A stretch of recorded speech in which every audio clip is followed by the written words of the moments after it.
the Culture Conversations Podcast.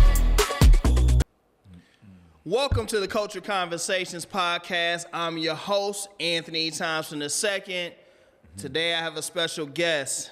It's the homie. Hey. Man, we come up together in Detroit. We went to the same college, sat in classrooms together. Crazy. Man, we both have loved the game since we was kids, man. Very cool. Welcome to the Culture Conversation Podcast, my guy. Man, thank you for having me. Appreciate you. So, introduce yourself to the people. What's up? My name is Calvin II. I'm a actor, artist, musician, producer from Detroit, man. Grand River, Greenfield. It's a blessing to be back and everything. I came back just to dip in, reached out to my man. She's up like, yo, hey, come through the podcast. I was like, oh, yeah. Slide. Yeah, exactly. It's been great. I've been very blessed. I got to work on a whole bunch of awesome projects since been out in L.A., but yeah, I do a lot of just acting, commercials, play guitar, and voiceover, a ton of stuff. We're gonna get into we're gonna really tap into all this, man. Like for real. But like we're not gonna go too far back because I didn't know you for so long. Well, let's talk about go back to like the Michigan State University days, man. Yeah. Like let's talk to the people about the things that we had to walk through to get to these points, and then also like talk about the class that we had that helped shift both of our careers. Like, I still talk to Professor Whitaker too. That's amazing. Yeah, wow, I still talk to him. Good. No, Michigan State was definitely it was a cool place. There were some cool people that I met, but it didn't have a lot of the opportunities at that time that maybe we needed and whatnot, or we wanted and everything. You know, I had a full ride there, so of course I'm there. But I do remember it was definitely, they started having different curriculums and different classes that you could take that would get you a little bit closer. Like the class that we were in, I forget, it was like Intro to Music Business and whatnot. And then they had like an engineering class. It was like in an actual studio, which was like dope. Yeah, that was kind of crazy. And I took that. And I took some of the film classes too. Yeah, I took Professor Ray. Wow. I took one like writing class or something, and that was my first time like acting because they had us act out what we wrote and stuff and everything. And that's that was before I had any aspirations to actually be an actor, and now that pays most of my bills, which is crazy. It was just very insane to me. So we both made it to MSU on full scholarships. That's how we got there. Professor Whitaker, he's like freaking a GOAT in jazz. And he took on this task of, he saw some of us young black men trying to like glean to him like, hey, how do we get on the road like that and do some of these things? And he found out that I was touring. You remember those times I was touring while we was in college. So he created this class, man, that really helped us all, like really get going. It was cool. And started diving into it. It had a lot of information that like I had only been able to read in books. And so it just got you that much closer to like what it was gonna actually be out there. I remember this, like, you were kind of asshole in class, but in the best way. Like, cause you were asking like real questions. I can't remember what it was, but this is funny. It was this one time he had said, yeah, it's like this. And you were like, excuse me, actually it's not like that.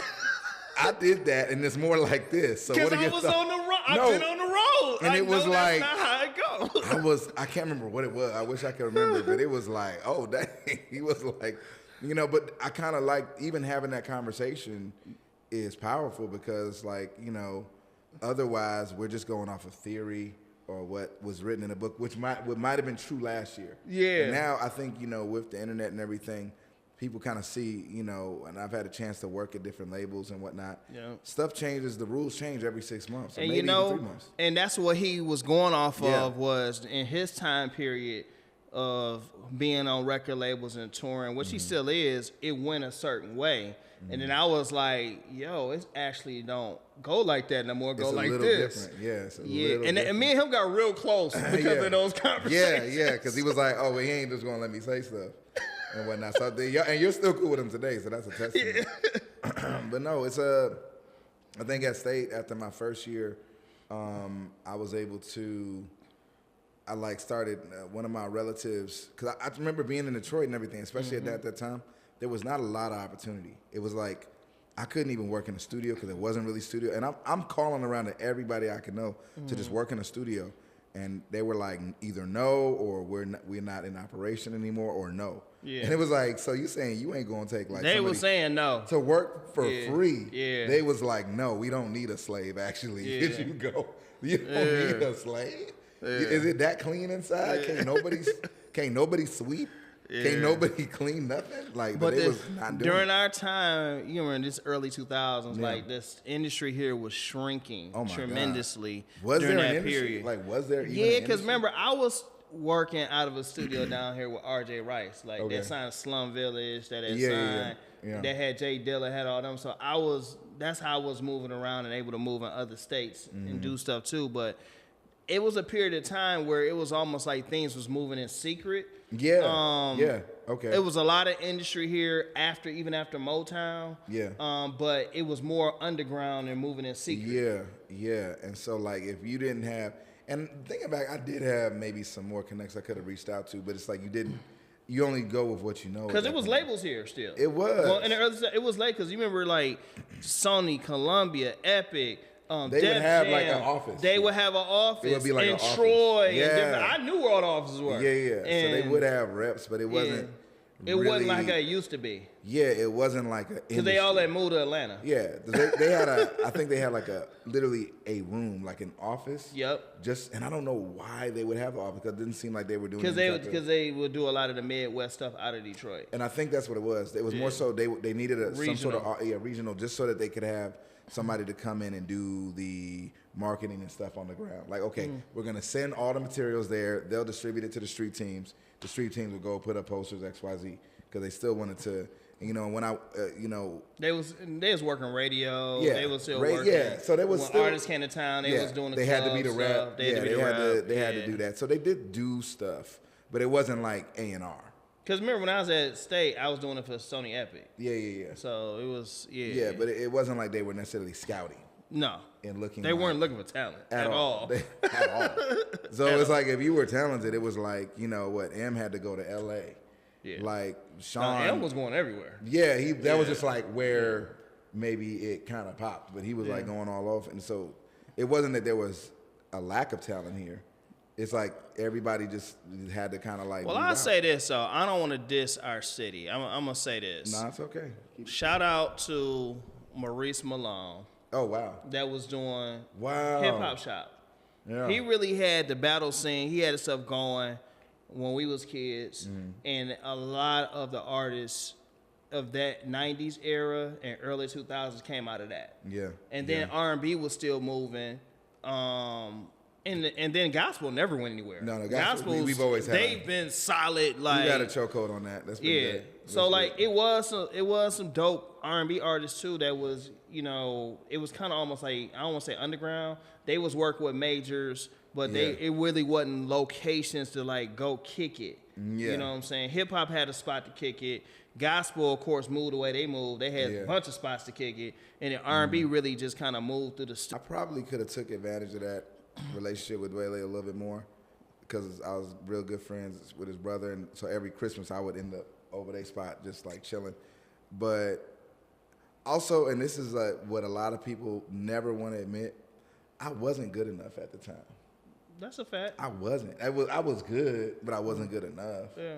Like just keeping it 100. Like I had cool beats. I wasn't an artist at that time. Yeah. I didn't know how to structure songs really. Yeah. You know, I was more of a beat maker, not a producer. So but I want to remind you of something, attitude during that time too. Yeah. Because you was kind of like, man, after I'm going to New York. Oh yeah. I mean, I don't know how you was gonna rock with anybody here because you kind of like, man, I'm going to New York, man. No, just because it wasn't like, I remember just being so frustrated, like trying to work. Like I knew I needed, you know. Everybody did. I knew I needed somebody. But I was like, okay, if I can't do it here, and I think it was that same summer where I reached out to all these people, and we had a family reunion, and my cousin Jean Marie, I'll never forget her. She was like, oh, well, why? She just saw me upset. She's like, why you mad? I'm like, I'm trying to work with these people. I can't work for free. And she was like, oh, I know a cousin on the other side of my family who like works for Universal. Yeah. I was like, say less. So she put me in contact with him. He worked for Universal, but in like the DMV area, and I talked to him on the phone. He was like, you probably want to be in New York, right? I was like, yeah. He's like, all right, I'll look out. few months later, I keep in contact. He put me in contact with his people over there. Mm-hmm. He was like, I don't got no internship, but I'll keep in touch. My girlfriend works downstairs in Def Jam. I was like, bet. So set up an interview and everything. And the funny thing about it was, I actually sent off the email with all my stuff. I didn't hear anything back. 2 weeks go by, 3 weeks. I'm like, hey, let me hit her back and everything. I was like, hey, Courtney Adams, I'll never forget. And I was like, yo, where's just making sure you got everything. She's like, yo, I never got your email. Like, I don't know what's going on. And I was like, what? I went back and checked. That sounds kind of accurate. No, I was like, what? And so I went back and checked because I know I sent the email. It was off by one letter. Oh. And I never got the thing. And so it was like, dang. And so she was like, look, don't worry. We already staffed up for this summer, but just keep in contact and everything. You'll see after. So I was like, kept in contact, every month. I was hitting there every month. And so by then it was like, well, I'm a shoe-in. But still, she was like, well, do you want to do an over the phone interview or come in person? And my dad was like, we going to just go. So we drove out and just met in person up there and whatnot at Def Jam and everything in the office and stuff. And, that was just like too much of a blessing. And so I went there that year. And then the next year, that was working in this Leo Cohen had just created this department before he went over to Warner Brothers in Atlantic called Def Jam Lifestyles. And it was basically... I remember that. Yeah. Oh, I'm so glad. It was basically a department that would work with the departments like out of Troy to where they wanted to facilitate and further saturate the market by making relationships with businesses that have musical influence, but you don't usually relate to music, like barbershops, musical influence. And lounges. Exactly, lounges, roller skating rinks. I remember that. And so it was a whole thing to where it was a great idea, actually. And I feel like... Because Capitol, we copycatted that. Yeah. When I was at Capitol, we copycatted that. Oh, yeah. So they were making it more grassroots. So it's like a lot of times when people go to the majors, they just do major things, but they don't do the grassroots stuff. And it was like, look, we got to do that, too. Like, let's saturate. Why not? Like, because a barbershop, you send them a package with some posters and some CDs, they are fans for life. They're going to play your stuff like, oh, man, we talking to blah, blah, blah. And they're cool with it. So... did that, and then the funny thing about that, one of my coworkers that I met there ended up getting me into acting. So it was like I was there for music and whatnot, but yeah, you threw me off with that one, dog. Because you was doing music, and all of a sudden, I think, what did I come visit you? Yeah, I can't see you, and then you was like, yeah, dog, I'm going to this audition. Audition? Yeah, audition, crazy. No, but you go to an audition. It was just a series of events because my boy Dan Smalls, who I met during that internship. When I came back the next year, I stayed with him, and I ended up getting an internship at Atlantic Records and stuff. And I did Atlantic 2 years in a row.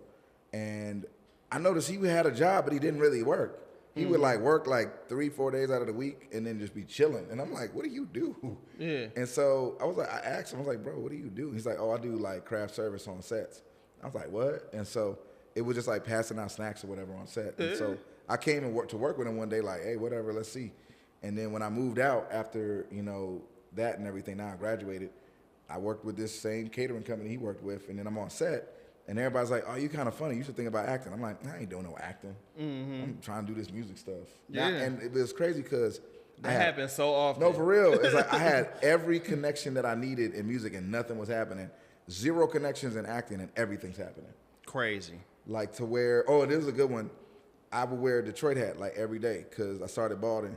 And I like Detroit, so duh. And then you find out everybody in the industry, somebody from Detroit. No, that was what it was. It was because I'm walking around and somebody stopped me. The guy Tip. Yeah, he was like, "Are you from Detroit? Are you a fan of baseball?" I'm like, "Nah, I'm from Detroit. I just graduated from Michigan State." He was like, "Oh my god, dude, I'm from Lansing, Michigan." This man is Tim Busfield. He's an actor, but he also now was the writer and producer of the show I'm working on. Michigan connection. And so he's he's still my mentor to this day. Dope. And he was like, dude, gave me all this game. This is like a $2 million a day production when they shoot. He would randomly stop production, and we would sing the Michigan State fight song from top to bottom. To where Brooke Shields walked over to me, and she's like, Calvin, what are y'all doing? And I'm like, Brooke, it's like, we and her got cool because she was on set. She was like, I'm like, Brooke, it's just, we went to the same college. It's a thing. And so it's like all these different things that kind of come. And no, he let me know. He was like, look, man, you got it. This thing is like it's a 50-year career. Don't think of it like small. Yeah. So it's like there's different things you're going to be doing, and that's okay. Like, yeah, you like music, that's great, but if this is paying your bills, great. Also think about maybe writing. Also think, he's like, dude, I came in as an actor. He was on Revenge of the Nerds. Who else said that to y'all when we was kids? Who else have said that to y'all? I don't know. You don't know? That was a big one, because he was just like, you got to think about this like 50 years. It's no, I'm talking about telling y'all to do more than one thing. Oh, that was Miss Allen. I think that I played. I'm talking about when we was in college. No, in college. I used to say that to y'all. Who did more? You used to say that to y'all? You, Thaddeus, all y'all. Like, I believe you. All y'all want to do is be producers. Yeah. Oh my God. Yeah, because I was. All y'all want to do is make beats. I was super beat mode, man. Oh my God. But no, it really does. You were putting yourself on. No, I believe you. I don't think you're lying. I'm glad that, like, you know how sometimes somebody waters a seed, somebody else helps you to, like, oh yeah. I'm only saying that because I remember, I think it was Thad that said, like, what is this you buying? Because remember, I used to get the programs. Yeah. Remember, I think I got Pro Tools when it first started going. Oh my God. And then I bought the Final Draft. Final Draft. The right to write. I remember it was, we had Cool Edit Pro. Cool Edit Pro. Jesus. Yeah. Which is now Adobe Audition. Same thing, but whatever. But we was recording albums on that stuff and whatnot. We thought we was killing the game too. Look, it was just like, to be able to record something and play it back was a lot, because it wasn't like equipment was just there. Yeah. You had to like know somebody, or I started using student loans. Yeah. I was like, oh, I get a refund? Bet. What is that? Bet. When I found out about the refund game. What? I was, man. Register for some classes and then drop it, and you'll get that bread. I remember people, and to this day, but people back then in Michigan State, they would be like, man, you Best Buy. Why you got all the electronics? I'm like, bro, you could buy all your shoes you want. I'm good. I'm getting this equipment. I am getting equipment. I had turntables. I was like, whatever. I wish I'd have DJ'd in college. It's dope, man. Think about like all the people I knew. If I should have DJ'd. You could still DJ. I guarantee anybody. Instead of throwing parties, I should have DJ'd and threw the party. I should have did both. Yeah. Put the bright people on the door. I shouldn't have watched the door. I should have been DJing and throwing the party. When I tell you anybody can learn how to, and when I say that, I don't mean it's easy. I'm saying if you're passionate enough about it, like, you can do it, because it's like, it's there. If you understand, well, the reason why I got into DJing, believe it or not, like, I was like, okay, I wanted to be a producer. And so I researched all my favorite producers, and all of them started off as DJs. Yeah. And I was like, okay, there must be something to that. And it turns out there was, like, you get to see what people actually respond to. Mm-hmm. It goes from, I think this is hot, to like, nah, this is hot. Like, and I've seen the effects it has on people. Like, then you learn the BPMs, BPM, like heartbeat, and what is that, like, where is that in relationship? Like, okay, if I, slowly move the songs up in tempo, because I could see, like, what the BPM is. It's funny you say that, because, I did the engineering, the recording studio, and, like, you're right. You be isolated. Yeah. You don't be around actual people. You try to get people to come to the studio and play something for them just to see the response, but it would have been doper if, dang, I wish I'd have knew that. That was the DJ. Whole reason, because it was like my favorite. Then go make the music. My favorite producers was like bringing Just Blaze, Swiss Beats, Timberland, and I think Timberland. Maybe I might be wrong, but it was like I noticed that I would go and research them, and all of them started off as DJs. Yeah, and I'm like, okay, even Irv Gotti was a DJ. I believe it. I believe it. Yeah. Rest in peace. Rest in peace, Irv Gotti. Rest in peace, man. Yeah. I just saw an interview with him today talking about DMX. Dr. Dre was a DJ. Yes. I just thought about you. Right. The code is you right. It's a lot of people who was like DJs. I'm like, okay. They got to see the response of a crowd when they play a record. They made all Screw mixtapes. DJ Mustard. Yeah, I don't know if he actually DJ'd though. Sometimes people he did DJ. Mustard. I believe it. He good, man. Dang, you right. I didn't think about that. So it definitely helps, because it's like, okay, well, why are you adding this sound? And have you seen people respond to this sound similarly? Or like, what do people like? What do you think about the Sonics today? Oh, what Sonics? Do you think? We have more information to maybe, we have more ability, but I think that it's not that people are like taking it. And the reason is because you can do a good enough job very quickly and not care about Sonics as much. So do you like the shorter songs now? Ooh, So did you like it better when it was like, now that it's like a minute 30, or the 2-minute joint, or do you like it better when a song was like 5 to 7 minutes? Honestly, if I had to choose, it would be somewhere in the middle. 3 to 4 is great. 3 to 4? 3 to 4 is great. I don't need, if it's a specialty song, then I get 5 to 7. I don't need it to be that long. But and it's one of those things to where like your opinion about it is cool, but it doesn't really matter. It's like, what are people responding? Like one of the things before I went to work at record labels, I used to think was that I used to not like record labels because I just thought that it was an old white man in a building in New York that was making decisions for everybody. Mm-hmm.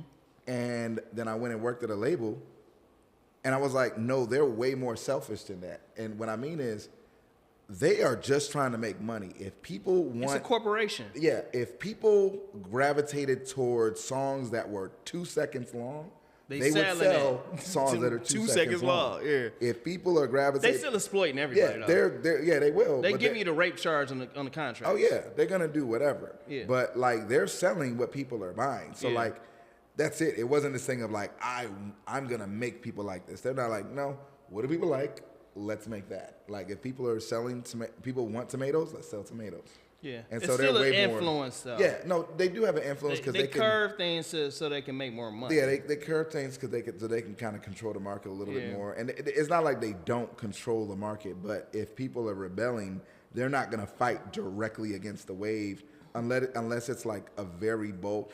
That would almost be a respectable move to be like, hey, I know people are like this, but this is hot, and I believe in this, and I'm going to push this. That would be out of character almost.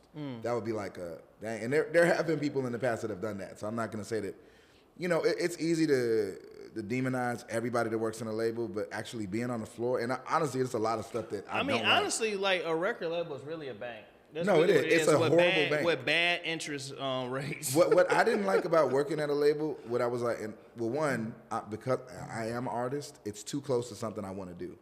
It's like being on the other side of the glass of the thing that you really want. But you really want to be I had a lot of conflicts with being an artist and being on the business side. Oh, yeah, it's horrible. It's horrible. And then it's like I understood a lot of things from being in a business college at Michigan State, and then being on the production side and hearing from artists it's almost like if you're on the business side, you don't want to be too close to the artist. You can't. You want to draw that line. That's why you'll notice that a lot of executives, they don't kick it with them too much. They kick it with them just enough to keep them around, but they don't want to catch no feelings. Nah, you can't, because at the end of the day, it's a business. Like, you could say people is mean, and honestly, there were. Like, I remember some, I don't want to say too much, but. Don't say no names. Yeah, exactly. Because we still got No, exactly. Okay. But one of the things I realized is like, oh, these people, they love music and they got bills. Yeah. And ultimately, they are trying their darndest to make decisions that will keep the lights on, and so that they can continue to do the thing that they love doing, which is be around music. And sometimes that involves shrewd decisions. Yeah. Now, where I guess in any business. Yeah. To where it's like, dang, this isn't nice, but this is a business decision that I have to make for the betterment. So it wasn't this thing of like, I'm trying to get these people. Now, I guess where I really don't like it is where it's like actually draconian, where it's like, oh, that's like some stuff. There are weird things that happen for people to get certain opportunities. Question though. Yeah. Do you think get this water. When it comes to us as a people in our culture, because I know we came up in an era still where everybody's blaming the white man. Like, flat out. You know how it was. Like, and rightfully so sometimes, And so, like, do you feel like on some things it was our lack of knowledge and our lack of working and helping each other? Or do you feel like we were just screwed in the system no matter what? I think it's always going to be a bit of both, and it depends on the situation. Like, Nelly had a lot of beef with the St. Lunatics because they were like, bro, you made sure you were good, but you didn't make sure we were good.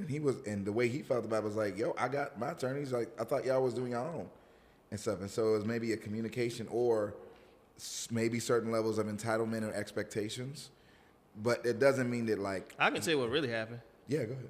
What really happened was it was the St. Lunatics, and Nelly had a certain sound that was similar and buzzing like Ludacris. Mm-hmm. And the label chose Nelly to be the star of the situation. They pulled him up front. Yeah. To Nelly's defense, yes, Nelly did independent albums and stuff. He always put y'all on it. but y'all toured with him and made money. Now, they made good money touring. Now, what you did with it, that's your business. And then all of them, not all of them, but some of them put out solo albums. They just didn't do nothing. Yeah. So you really can't blame Nelly. He was a star. He was a star. And also, he's not like some maverick business exec to where he's going to know. Everybody ain't Jay-Z. Yeah. To where they know how to. I'm not saying that even. But Jay-Z was groomed too. He was groomed, and there is a way to like kind of, I don't even know if like Nelly wanted that. I feel like he just wanted to be a superstar. Like to put it like somebody, I can't remember who, but they were like some of y'all just need to be entertainers. Yeah. Because it's like everybody thinks that they want to have the responsibility of a Jay-Z until they get half a dose of it. Yeah. Half a dose. Then you're like, oh no. You're responsible for so many You're other responsible. people. Now if the check don't clear, it's on you. And so it's not like somebody being a great artist does not mean they're a great executive. And sometimes you can be a great artist and make way more money than all the executives. Man, what? Yeah. Absolutely. Or you can be an executive and make more money. It don't matter. You like stay in your lane. I had to talk to an artist recently and just about the power of a song. And they weren't even being rude. It sounded, I was maybe like a little bit annoyed about it, but they were like, I had this song and I was like, hey, I want you to do a reference of this, and if you want to, you can release it. And they were like, well, the song's already written, like, well, what's in it for me? And they didn't mean it like that, but they really were like, what is the actual benefit of me doing this? And I had to break it down. I was like, well, one, like, this is something that people do pay for.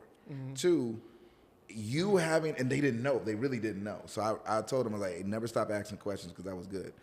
But you having a song as an artist, even if you didn't write it, you can now get paid $50,000, $100,000, whatever more to perform it. Yep. And you will get the performance royalties if that's what you want it. But people, it's not karaoke.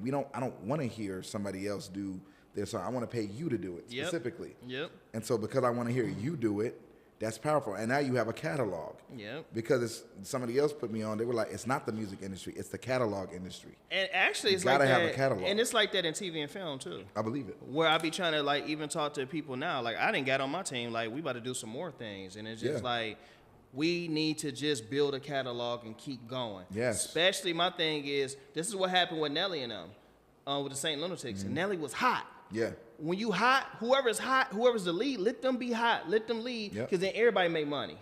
And that's what people, like, a lot of times people have an issue with not being the top dog, not being the lead, not being the one everybody looking at. That's where a lot of the issues come from. They didn't want to be in the background. They wanted to be the star as well. And it's like, everybody want to be Michael Jordan. Nobody want to be Scottie Pippen. But somebody got to be Scottie Pippen. Yeah. And it's okay. You don't necessarily You're going to still get 6 championships. Yeah. You're still going to get $1 million deals. Your life is going to be amazing. Yeah.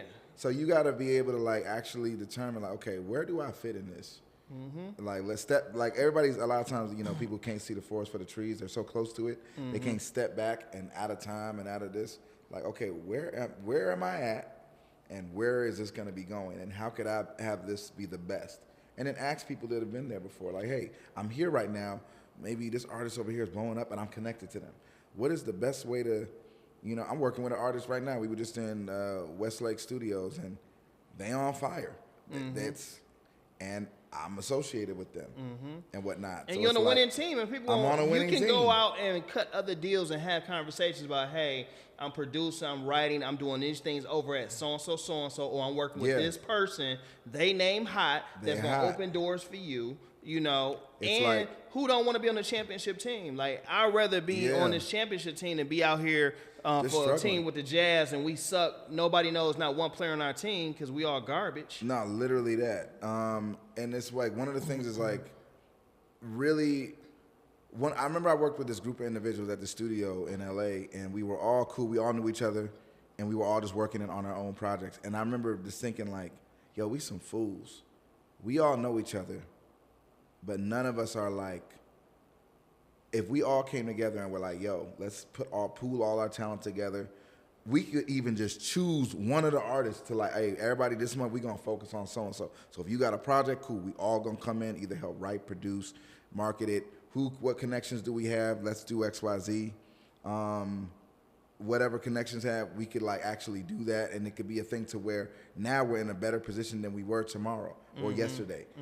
And we've seen other people do that, like Odd Future. They came together. They weren't the best of the best, but they came together, put everything under one roof, and then now because of that, all of them are dope. They have like multi-million-dollar careers. Exactly like what we about to do here in Detroit. Frank Ocean is like a goated artist, super goated. Goated. He don't got to work another day of his life. His grandkids are good. Yeah, he's good. Yeah, man. I really do hope that us as a people can tap in to those things. But you spent about 4 years in New York. Yeah. And then from there, you went to LA from there, right? Yeah, I've been feeling like things have been going good. I started getting into acting, and acting was like kicking up. But then it got to the point where I felt like just a little bit like stuck. Like I felt like I had reached a ceiling.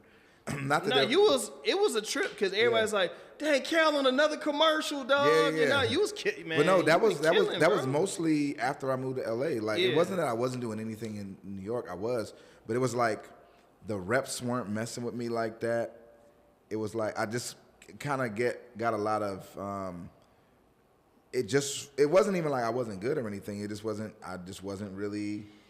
They wasn't rocking with me. So I was like, okay, but I just been, child of God and everything. I'm just feeling the prompting like, man, I think I should go to New York. I should go to LA. I think I should go to LA. And I was like, all right, I'll think about it. And I remember it was like shout out to G.O.D. I'll tell you, hey. Hey. I love that. Shout my main man. I'm gonna start saying that. Shout out to G.O.D. Shout out to G.O.D. They're like, who that? Oh. Y'all know I said it first though. No, that's dope. That's dope. Please clip this. No, but I remember I was walking around in New York. It was a beautiful, beautiful day. It was like June or something, and I was like, man, it's a nice day. And I remember it was like a couple thoughts came to my head. And the first one, I was like, man, it's gonna be real cold in like 3 months. And then I was like, I don't want to be cold no more. That was it. And I was like, yeah, it's time. It's time. And so I bought a one-way ticket for November 1st to go to L.A. And I'm glad I did. Like that same week, I was like, nah, I'm going to do this. So it gave me time to prepare. And I'm really glad I bought that ticket because at that time you couldn't refund tickets. And I knew I wasn't going to waste it. But I was doing a lot of production assistant work on sets too. And at that point, I'd been moving up the ranks to where people was giving me staff. They were offering me staff positions. So it's like, hey, we want you to be. It was like people called out the woodworks. Like, hey, we want you to be a staff production coordinator on whatever show, or even on the actor side, they were like, hey, we want you to be a stand-in for so-and-so. And stand-in work, you just getting paid to stand around. Yeah. You getting $200 to $300 a day. And talking. And kicking it. Yeah, kicking it. Kicking it. Yeah. But it was like, nah, I feel like I need to be in LA. And it's like, as soon as I got out to LA, everything just took off to where it's like now I'm doing like, I wasn't just doing spots, I'm doing like campaigns and everything. I became union. It was like, oh snap. It was like, I got reps like right off the back. You were a different person in LA, bro. Because I love coming to hang out with you in LA. No, it's fun. Like, we have fun. It's really fun. Yeah. Yeah, we have fun. It's fun. Like, that's one of the reasons I love coming back to Detroit to like reset, because it's a fun place in LA, but it's not like real all the way. No. And that, people get off on that whole thing. I already know what you mean when you say that. People get off on that whole, everybody in LA fake. It's not that they're fake. It's just I'm going to get with you tomorrow on Tuesday at 6, dog. Yeah. It's like, because it's it's very much industry, people are subconsciously scared to make enemies. And so they'll just, and it's more of a beachy culture too. So it's more like, oh yeah, like, I made a lot of friends going to LA. You know what? I would do what I said I was gonna do. Yeah. But I do have one thing about that though. From me just being, because I was in LA a lot. Yeah. Working and coming out there because I hung out with you and other people. But you like things moving so fast. Yeah. Because I'll be over here, then I'll be over here, then I'm over here. You will forget. Because there's been times where I'm there, people got mad at me, people got mad at me, like, dog, you ain't hit me up, dog, you said, I'll be like, shoot, we was moving, I forgot. We are moving. It's like, so you move around a lot. When you in LA, you moving around a lot. It ain't like Detroit. It ain't like New York. Even in New York, you don't move. You go station. You be here kicking today. But when you in LA or Atlanta, you moving around a lot. A lot. Maybe it's because of the weather. Well, also things are more spread out. So it's like it's not like in Detroit. Stuff be 20 minutes away at the tops, 15, 10. LA, I'm used to, like 30 is the minimum. Yeah. I'm expecting. LA, Atlanta, you're gonna travel Atlanta, 30 to an hour. Yeah. Atlanta, I hate driving in Atlanta because it's like, I don't know, all them streets, it'd be like 3rd Street, Circle, Place, Lane, Drive. Like, get another name. They just won't name it more Shout out to all my people in the A, man. This is his words, not mine. I don't care. They didn't name the streets. It'd be 30th Street, 30th Place, 30th Lane, 30th Circle. Yeah. Dang, man. It's confusing. It's a little unnecessarily. They trying to pay. You got to pay for parking every 5 steps. Well, shoot, you got to pay for parking in LA too. Don't play. Well, no, I just know how not to for the most part. Like, or there's parking that you don't. Yeah. I'll get there if you get there early enough. I don't know. I try not to pay for parking unless if you have to. It's just like whatever. But yeah, man. Nah, it's a blessing being out there. It's warm. Yeah. I'm not cold, but Detroit, it has so much to offer. It's Facts. like I always said, like, and I might not have said this to you. Like, people have asked, like, would you ever live back in Detroit? I was like, yeah. I just want to have a little bit more money because I want to be able to leave Detroit at a moment's notice. Like, I never want to feel like I'm stuck here. Not that I would be stuck here, but I never want to like feel like I can't just go. I need to have one of them M&M houses where I could just put like a runway and just have my own, and then just dip at a moment's notice. I don't even got to go to DTW. This is what it is, y'all. Cal grew up here, and I remember when we was at Michigan State, he'd be like, I hate the snow. He just hates the snow. I hate it with a passion. He hate it. I don't like being cold. It's really... No, I'll be in LA, and I'll be like complaining about it being cold sometimes. And cold in LA is like 50 degrees. Yeah. That's not real cold, but that's like cold in LA. And they'd be like, oh, Calvin, you're from Detroit. Shouldn't you like the cold? And I'm like, I hated it there. He hated it I hated it here. I hate it everywhere. Yeah. And I don't like being cold. I don't know how you were born. I don't know how you grew up here, dog. No, it was horrible. I hated it. I mean, I love Detroit, just the temperature. But the funny thing is, it's actually colder in New York. You know why? Oh, yeah. Because in New York, you have to be outside. Yeah. In Detroit, it's like you're in a building, then you're in a car, then you're in another building. Because we drive here. Exactly. Yeah. New York, you're outside and you got to walk to the subway. You're on the subway, and then you're walking to your destination. Yeah, you do be freezing. It's like and you then be outside. That wind, a little bit like Chicago. Just that a little wind bit. be kicking up. Yeah, it be kicking up. Like that's real. You be getting real acquainted. So I was just tired. No, we have to dip. So talk about this L.A. commercial acting life, and then talk about like you still stayed in music though. Oh yeah, well I the funny thing is I was out of music. Like when I decided to go hard with acting and everything, I kind of I sat music down. I didn't stop writing songs, so I kept that up and was like, okay, let me keep my pen nice and everything. But I didn't, as far as any production aspirations or artist aspirations, I wasn't even thinking about it. When I came out here, I remember it was like I was on this play. And one of my friends, Christopher Cross, or Chris Cross, it's a hilarious name. He was like, I think I mentioned something about doing music. I was like, oh yeah, I do music and everything. And the next week when we were in rehearsals, he was like, oh yeah, hey, could you do like a musical performance?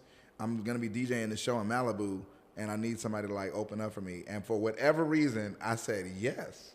Now, mind you, I had never performed as an artist before. I had 0 songs, completed songs. I said yes, and I literally was like, why did I say that? As after I said it, now I got to go to the studio and record a song. No, I didn't even have that. Like, I didn't have anything set up for that, really, because I was just doing acting.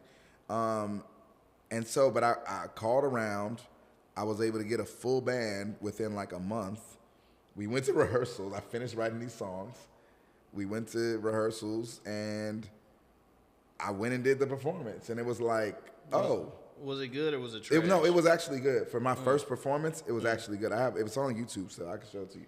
But it was like, I was like, okay, I'm a stickler, so I'm going to be real. I was like, clearly I could have been better in different areas, but I'm like, oh, if I'm this good out the gate, I need to take this seriously. Let me like actually take this seriously and whatnot. So then I kind of picked up the music stuff, and it was going good for a while. Maurice Ager, he was out there. We was working on some stuff. Mo was going hard at it. Oh, Mo was going hard. Mo was going hard on this music. And I remember, so everything was going good. I was like, okay, this is cool. Yeah. But then it got to a point everything seemed to dry up, and I was like, dang, everything kind of seems dry. And I realized all of the people I worked with music, they had either left or they had stopped doing music. And I was like, oh snap! So I literally just started going to open mics with a guitar and like singing. People had to get other jobs to pay their No, bills. for real. It was like people either left. No, a lot of them just left. Yeah. So people either left, like most of my crew left. And so I was like, okay, I got some songs. I know how to play guitar. I know how to sing.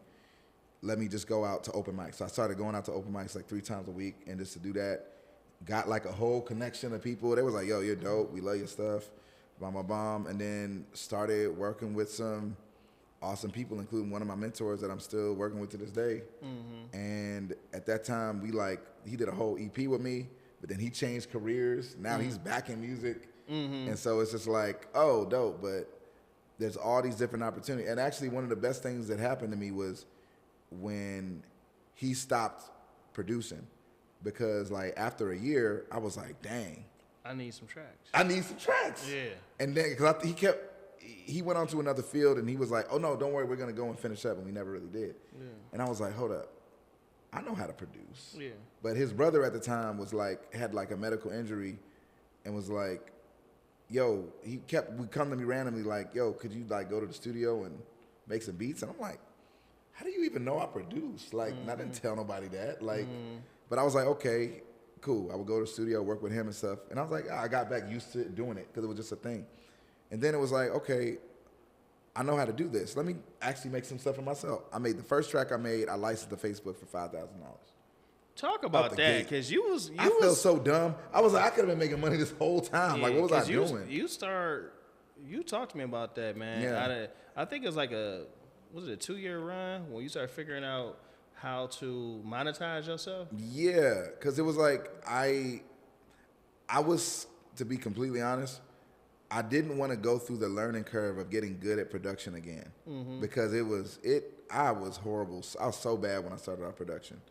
And it took me a long time to understand sonically what to do, what sounds to choose, what drums to choose, how to act. So I was like, dang, I got to go through that again. So I was kind of like, and I had producers.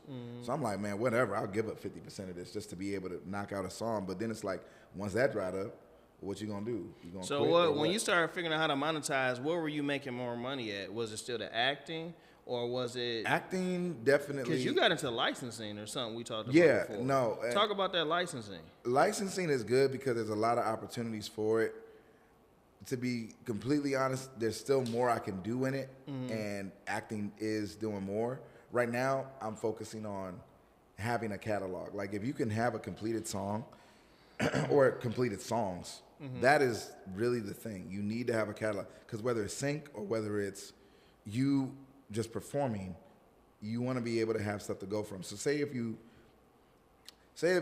just a studio rat and you don't perform. Say, and you don't perform or I'm sorry, you don't even release stuff. That's where it kind of gets bad. Like you have to have it out somewhere or at least have it in a drive. If you're not releasing, no, I'm talking about you releasing, but you're not doing performances. There's some artists that don't go perform. Oh, I know. Yeah, there's this one that's doing good. He actually, I bought his course. He does a whole thing. I forget what his name is. It's like Nick something. But he was like, I like making music. I know how to do it. He was a marketer. So he's like, I know how to market myself, but I don't want to perform. He just releases songs, puts up little videos on TikTok and Instagram. That get monetized on TikTok and Instagram. And then he gets like, he gets like 4 million streams a month or whatever. And so that's like 16 bands almost. Yeah. You know, because most it's crazy how many streams you got to get though. It is. They need to kind of. It's insane because you get paid every 100,000 or something crazy. Like you shouldn't be getting paid every 100,000.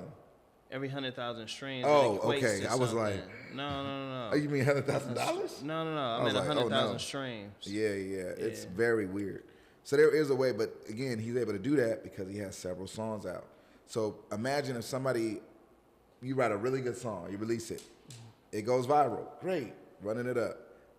But then they go to your page and you don't got no other songs. Yeah. Or you got like 2 other songs. Yeah. Meanwhile, like I've had to really explain this to people. Like, you notice how artists, when they drop, it'd be like 20 to 30 songs now? Why are they dropping 20 to 30 songs? Because basically, because of the way streaming goes, imagine if you had one garbage can in this room. It's raining pennies. Yeah, it just keep going. The more garbage cans you have in the room, the more pennies you can collect. So it behooves you to have more songs out to collect more residuals. And it's almost like it's no more throwaway songs. They just put them all out. Like, we putting all that out. We putting all That's out. B-side. It might be throwaway to you, but it's going to be on a random playlist that's going to generate $100,000. Yeah. So, it's people that they got skits. Like, think about it. If you make a skit and it's on a project, and that skit, because it's in between two songs, that skit done made you $100,000, $1 million off a skit. This is like 30. It has to be at least 30 seconds. Yeah. So you have a skit that's longer than 30 seconds. You banking off of that. So it behooves you to have more out. Like a lot of times people want to. I done told people y'all be having the hardest hard drives of 2015, 2016. Hard drives got heat in them.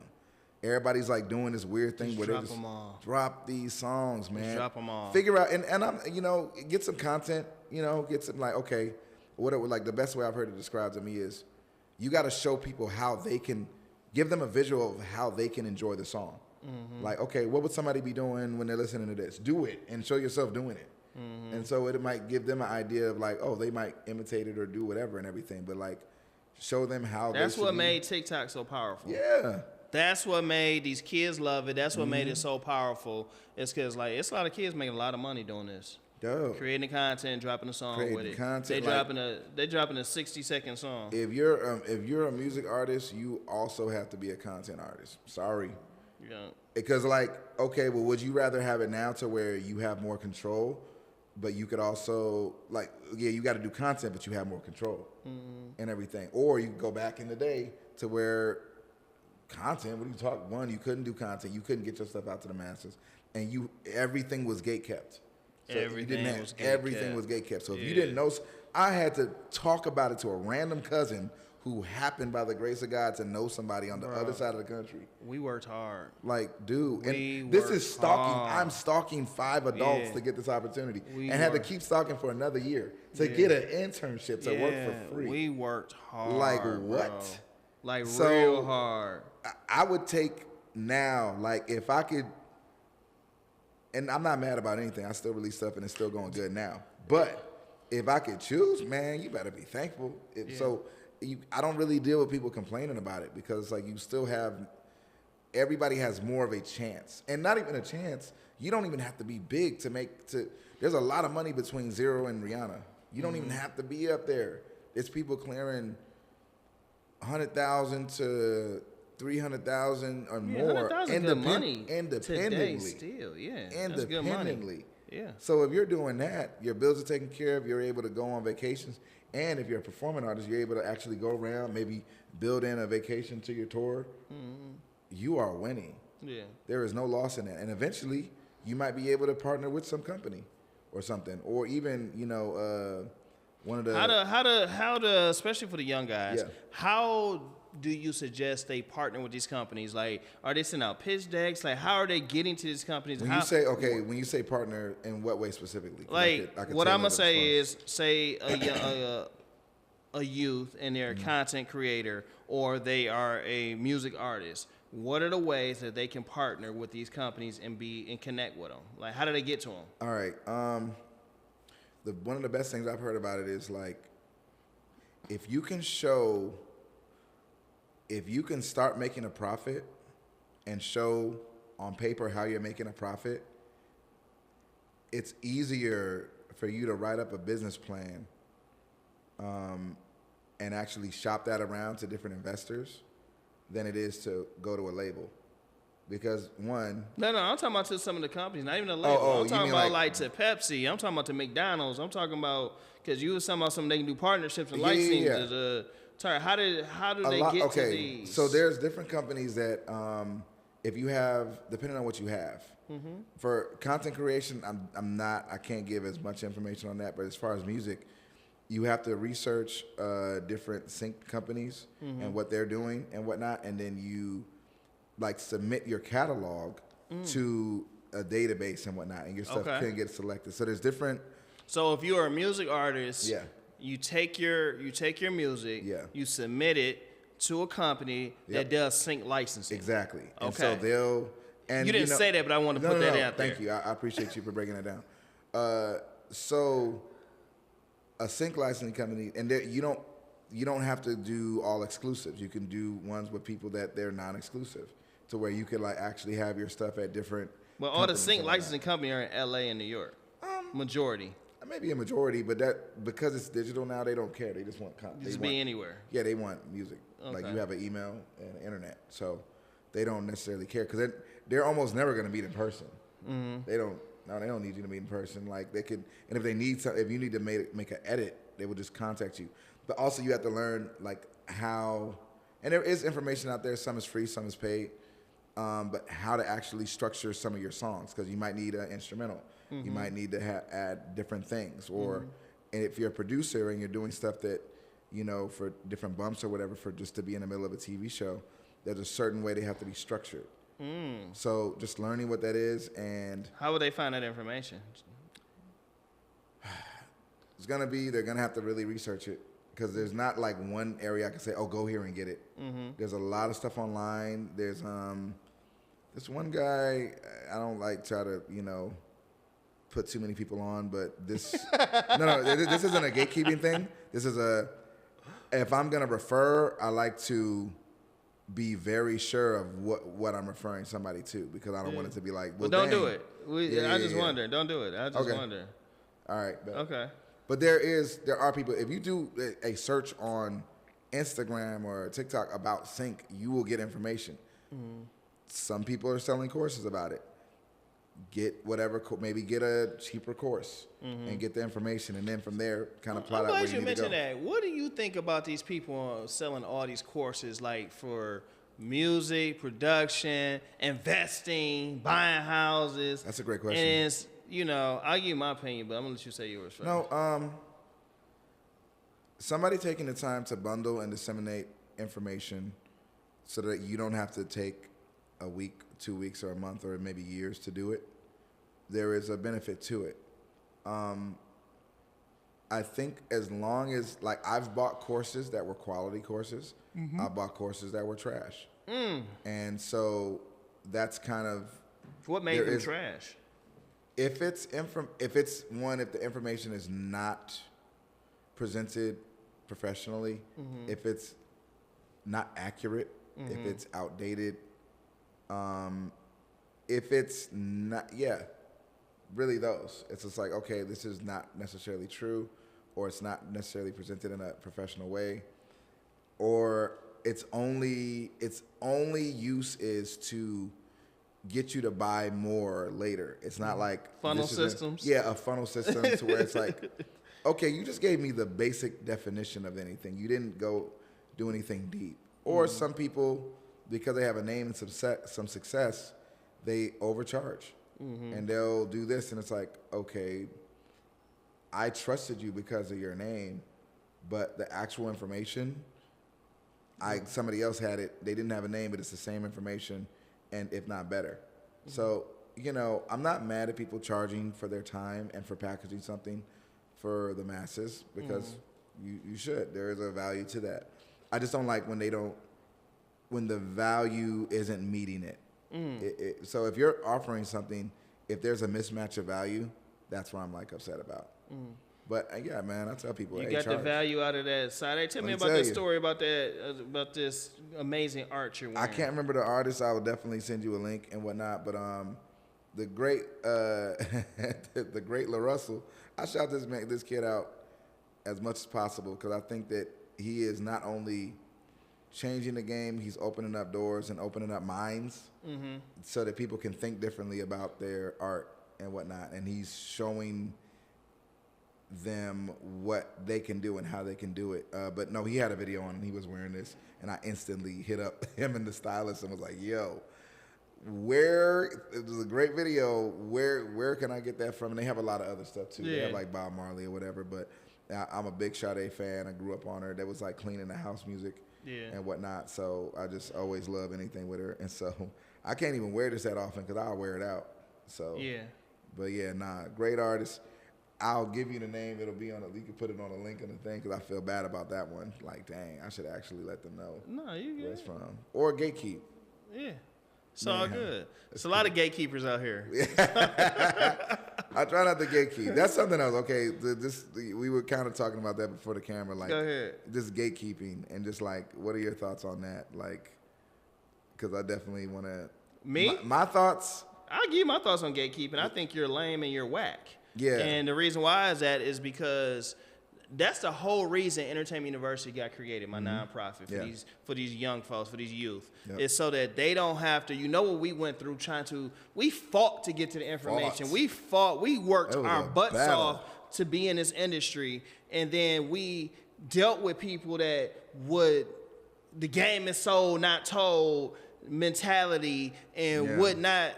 We had to kick in doors, literally, like for years. I just kept showing up. Like they were like, some of these kids that's talented, they get taken advantage of. They and my thing is, you're in the way. You're stifling the community and our industry because these are the next creatives. These are the next ones that's gonna take it to the next level into the future. Yeah. And you too busy trying to screw them over or just make a quick little extra dollar. Yeah. And then honestly, if you really was a real one and really cared about people and build people up, you're going to make the money anyway. And they don't get that. You're going to make the money anyway. You ain't got to try to screw everybody over and pimp people. Yeah, you know what I'm saying? Yeah. So, and I definitely agree. I think it's like a lot of just fear.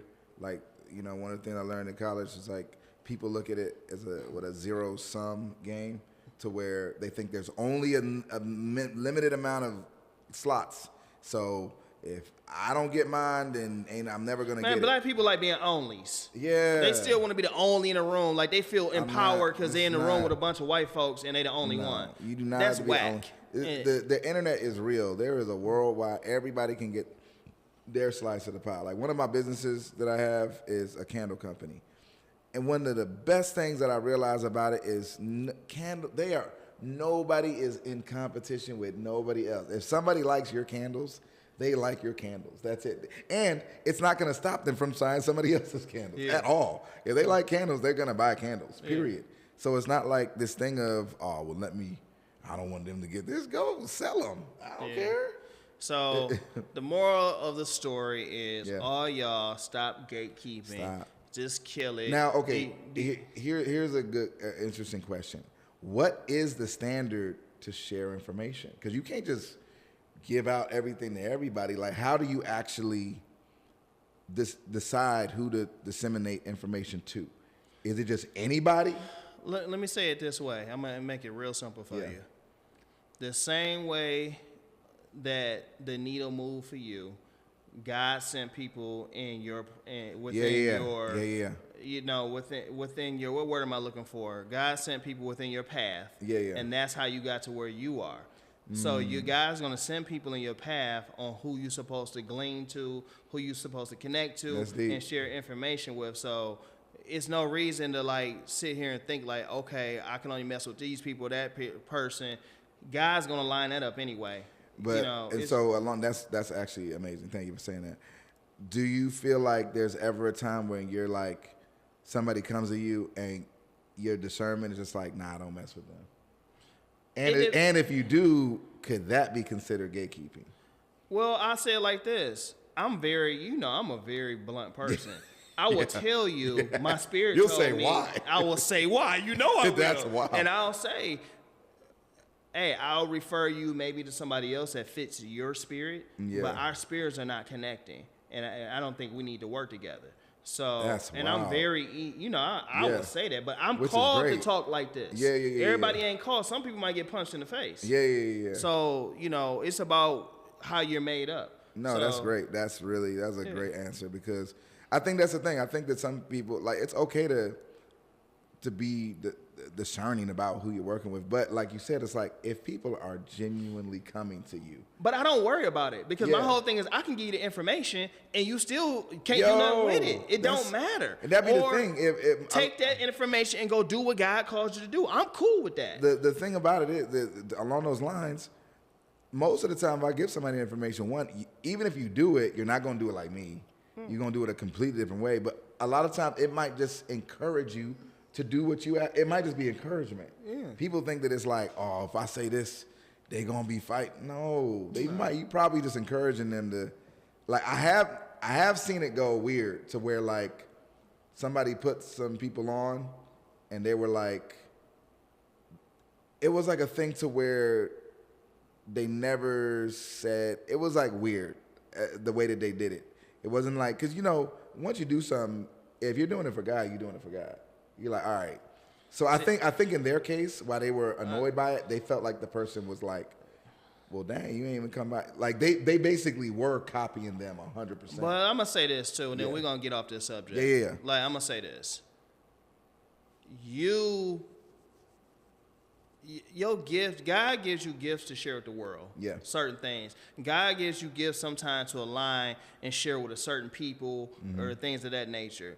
You got to think about like when Jesus walked the earth, when Moses and all of them was going out sharing the word, they did not worry about whether or not they gave that word and kept it moving. Yeah. That's kind of how I move. Yep. Like who God called to be with me, it's like you moving with your 12 disciples. Yeah. The people that God called to be with me, we're going to keep moving. Some people going to fall off to the wayside. Some people going to stay in the wilderness and I get to the milk and honey. And some people going to go with you. Some people going to die in the wilderness. It is what it is. And I can't worry about once I drop that seed and give you that information, I keep moving. And you go on the path that God's called you to go on. Yeah. And I think that's a better way to look at it, honestly. To like, sorry that goes. That's what I'm connected to as God. So that's what I'm talking about. I love that because I think that people don't consider that. Like or it's this thing of, well, if I give, what's gonna be left for me? It's like, dude, you got to be getting replenished because ultimately, I want to die empty. I don't want to be like, I was holding on to all this stuff.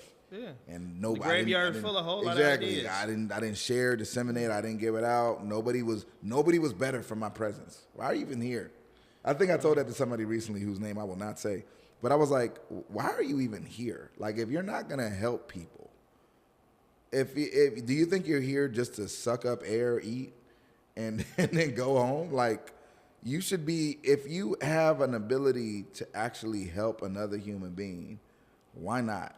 Like, and that's dope because Detroit, I'm here to help you, is Detroit to the world. Yeah. We want to thank y'all for coming, tuning in to the Culture Conversation podcast. Bless. My man came on here, my guy Cal from Detroit, straight from LA. From Detroit. You know what I'm saying? We want to say, what up, though? We salute you and thank you for coming by the podcast, my guy. Thank you for having me. I appreciate it. No doubt. Yeah.